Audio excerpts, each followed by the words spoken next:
할멈이 말했다. 사는 건 후회와 실패의 반복이라고.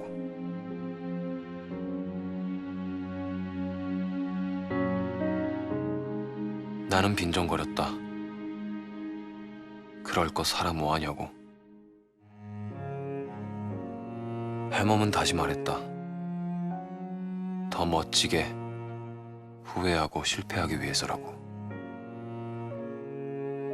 그러니 쫄지 말라고.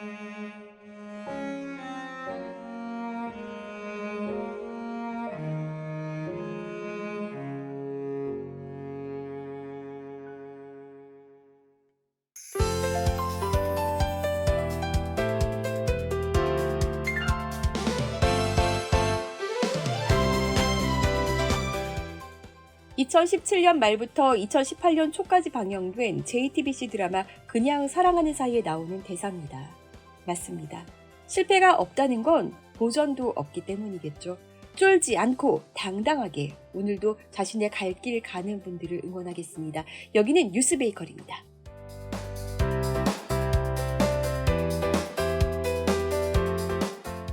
종묘 조선왕실의 사당으로 1995년 유네스코 세계유산으로 등재된 우리나라의 대표적인 문화유산입니다.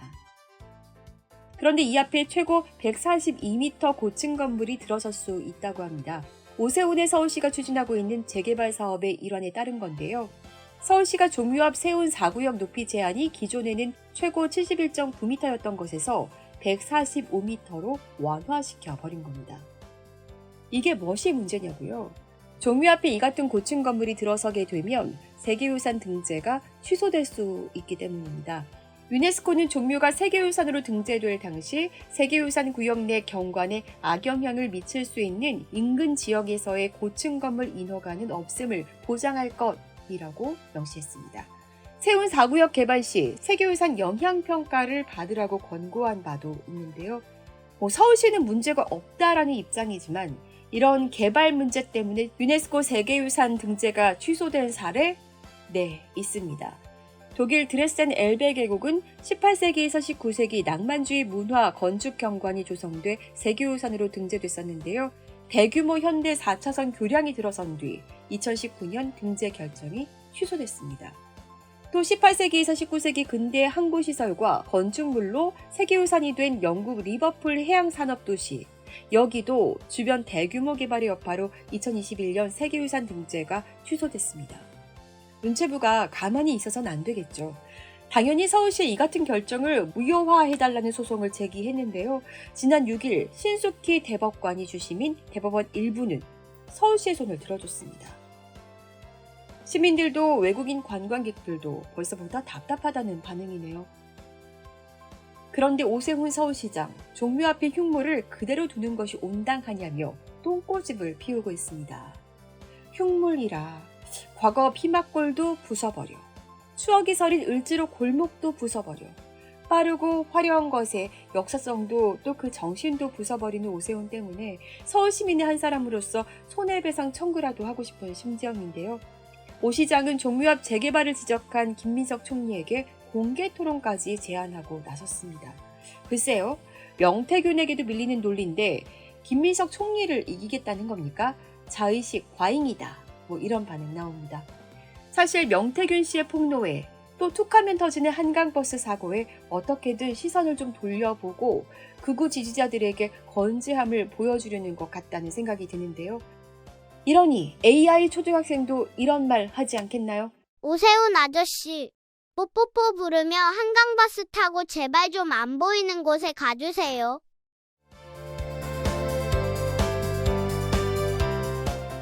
내란특감팀이 10일 윤석열 전 대통령과 김용현 전 국방부 장관, 또 여인영 전 당첩사령관을 일반 이적 등 혐의로 기소했습니다. 일반 이적죄는 형법에 외환죄에 규정된 범죄입니다. 윤석열과 김용현, 여인영이 공모해 북한을 군사적으로 지속적으로 도발해 비상계엄의 명분을 만들려 했다고 특검은 결론을 지은 겁니다. 지난해 10월에서 11월 평양에 수시로 무인기를 침투시켰죠. 특검팀이 공개한 여전 사령관의 지난해 10월 18일 오후 2시 6분 휴대전화 메모를 살펴보면 불안정한 상황에서 단시간에 효과를 볼 수 있는 천재 1호의 기회를 찾아 공략해야 한다고 적혀 있고, 체면이 손상되어 반드시 대응할 수밖에 없는 타겟팅을 해야 한다. 이런 내용도 함께 적혀 있다고 합니다. 그러니까 북한이 정말 화가 나고 자존심이 상해서 대응할 수 있게 해야 된다. 이런 얘기겠죠. 또 그 대상으로는 평양, 핵시설 2개소, 삼지연 등 우상화 본거지, 원산 외국인 관광지, 김정은 휴양소 등이 적혀 있었다고 하고요. 해당 메모 하단에는 최종 상태는 저강도 드론 분쟁의 일상화라고 기재되어 있었다네요. 지난해 12월 3일 불법 비상계엄이 있던 날 통일운동가이자 김건희 씨에게 명품백을 건네는 언더커버 활동으로 지금까지도 곤욕을 치르고 있는 최재형 목사를 왜 압수수색했는지도 조각이 맞춰지는 것 같습니다. 불법 계엄에 성공했다면 아마 이렇게 여론을 형성하고 퍼뜨렸겠죠. 반국가 세력을 처단했다라고 말입니다. 헌법을 제대로 깨우치지 못한 전 검찰총장 출신, 그러나 법알못인 성열이 형님을 위해 영화 변호인 속 송강호님의 목소리로 한 수 가르쳐 드려야겠습니다. 국가가 뭔지 몰라? 대한민국 주권은 국민에 있고 모든 권력은 국민으로부터 나온다. 국가는 국민입니다.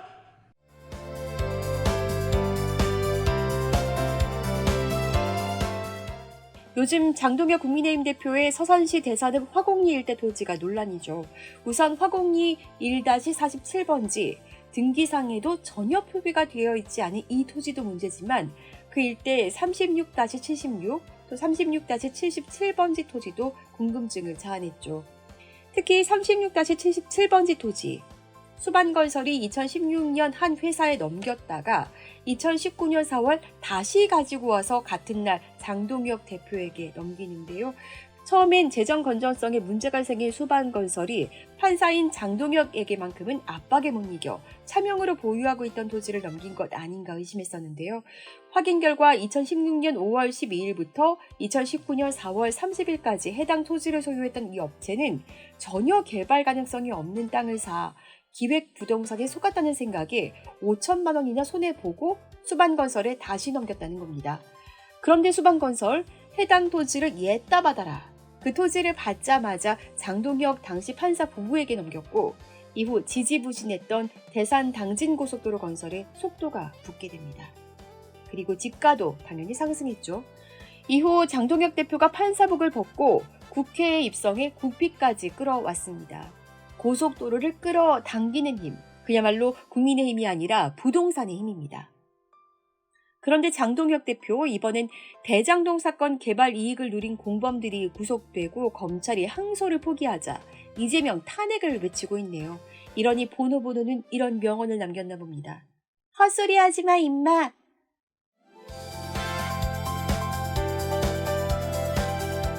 11월 11일 빼빼로데이, 보다 기억할 것은 농업인의 날입니다. 오늘 사랑하는 사람들과 가래떡 쭉 뽑아 먹으며 마음을 주고받아 보시면 어떨까요? 우리 것이 좋은 것이여를 외치며 땀의 가치를 아는 성실하게 살아가는 여러분을 응원합니다. 지금까지 뉴스베이커리였습니다.